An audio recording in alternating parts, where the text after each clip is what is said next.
বিগত এপশেষ ধৰি ৰাজ্যৰ NHM কৰ্মচাৰীসকলে কৰি অহা আন্দোলনৰ কাৰ্যসূচী 20 নৱেম্বৰলৈ স্থগিত ৰাখিছে।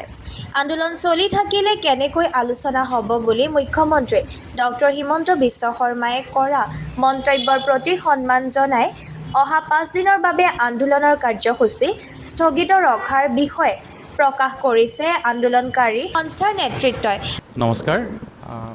আমি NHMৰ যিসকল কৰ্মচাৰী প্ৰায় 20,000 কৰ্মচাৰী ইতিমধ্যে আমি এটা আন্দোলন কাৰ্যসূচীত ৰূপায়ণ কৰিছিলোঁ আৰু সন্মানীয় মুখ্যমন্ত্ৰী মহোদয়ৰ এটি আহ্বানৰ প্ৰতি সঁহাৰি জনাই আমাৰ কৰ্মচাৰীসকলৰ যি এই প্ৰতিবাদ বা আন্দোলনৰ কাৰ্যসূচী আমি সাময়িকভাৱে স্থগিতকৰণ কৰি ৰাখিব বিচাৰিছোঁ, যাতে আলোচনাৰ এটা পৰিৱেশ আহে আৰু আলোচনাৰ মাজেদি যে আমাৰ সমস্যাটো সমাধান কৰিব পৰা যায় সেই উদ্দেশ্য আগত ৰাখি আমাৰ কৰ্মচাৰীসকল বৰ্তমান এই প্ৰতিবাদৰ পৰা বিৰত থাকিব আৰু আমি অহা নৱেম্বৰৰ 20 তাৰিখলৈকে কোনো ধৰণৰ কাৰ্যসূচীত অংশগ্ৰহণ নকৰোঁ, কিন্তু আমাৰ দৈনন্দিন যি নিয়মীয়া কাৰ্যসূচী এইখিনি চলাই লৈ যাম।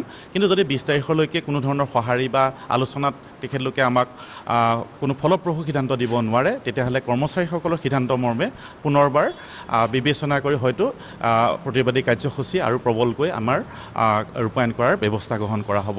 এইখিনিয়ে বৰ্তমান আপোনালোকৰ যোগেদি আমি প্ৰকাশ কৰিছোঁ। বুধবাৰে বিয়লি তেজপুৰস্থিত শোণিতপুৰ জাৰ্নেলিষ্ট ইউনিয়নৰ সভাকক্ষত অনুষ্ঠিত এক সংবাদ মেলত সদৌ অসম ছাত্ৰ অভিযান কৰ্মচাৰী সন্থাৰ সভাপতি HM হাছানুজ্জমান আৰু ৰমেন গগৈয়ে এই সিদ্ধান্তৰ বিষয়ে অৱগত কৰে।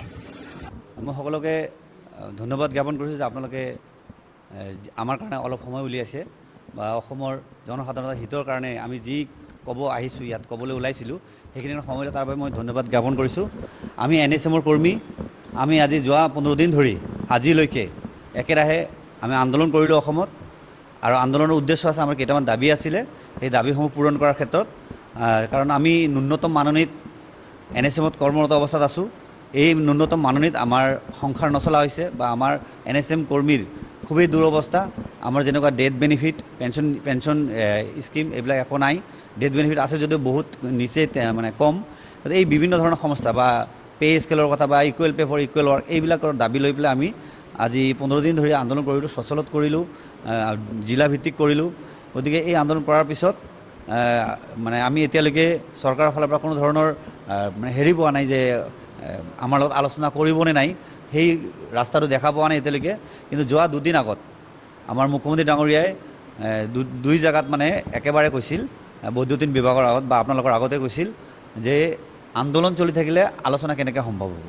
গতিকে আলোচনা কৰিবলৈ হ'লে আন্দোলন মানে বন্ধ কৰিব লাগিব। আমি সেই তেখেতৰ সেই কথাটোৰ ওপৰত মানে ভিত্তি কৰি বা তেখেতৰ সেই কথাৰ প্ৰতি সন্মান জনাই আমি সাময়িকভাৱে 20 তাৰিখলৈকে অহা 20 তাৰিখলৈকে আমাৰ আন্দোলন স্থগিত ৰাখিছোঁ। গতিকে আমি সেইকাৰণে যিহেতু গম পাইছোঁ যে ছাৰে হয়তো আলোচনা কৰিব বিচাৰিছে বা আমাৰ হয়তো হিতৰ কাৰণে ভালৰ কাৰণে আলোচনাৰ ৰাস্তা খুলি দিয়াৰ চিন্তা চৰ্চা কৰিছে, সেই উদ্দেশ্যে আমি অহাকালিৰ পৰা 20 তাৰিখলৈকে আমি আমাৰ আন্দোলন স্থগিত ৰাখিছোঁ আৰু গোটেই মানে যিমান কাম আছে আমাৰ চব কামেই হ'ব এইকেইদিন। গতিকে মই চৰকাৰক আহ্বান কৰিছোঁ যে আপুনি যিহেতু ৰাস্তাটো দেখুৱাইছে, গতিকে সেইমতে আপুনি আমাক মাতিব বা সেইটো বিশ্বাস আমাৰ আছে। গতিকে আমি অহা 18 তাৰিখৰ আগলৈকে আমি চৰকাৰৰ লগত বহাৰ বাবে ইচ্ছুক হৈ আছোঁ। তাৰ বাবে আমি আমাৰ যিখিনি কৰণীয় কাম আমি কৰিম আৰু আশা কৰোঁ যাতে আমাৰ এই আলোচনা সুফল হয়। আমাৰ কোনো ইচ্ছা যোৱা নাই আমি আন্দোলন কৰি ৰাস্তাত বহি থাকিবলৈ বা পাব্লিকক ছাৰ্ভিচ নিদিয়াকৈ থাকিবলৈ আমাৰ কোনো ধৰণৰ ইচ্ছা যোৱা নাই বা আমাৰ মনত ভালো লগা নাই। গতিকে সেই মানে পাব্লিকৰ যিটো অসুবিধা সেইটো যাতে বন্ধ নহয়, কণ্টিনিউৱাছ হৈ থাকে আৰু যাতে আমি দ্বিতীয়বাৰ যাতে আৰু আন্দোলনত যাব নালাগে, মই সেয়াই চৰকাৰলৈ আহ্বান জনাইছোঁ।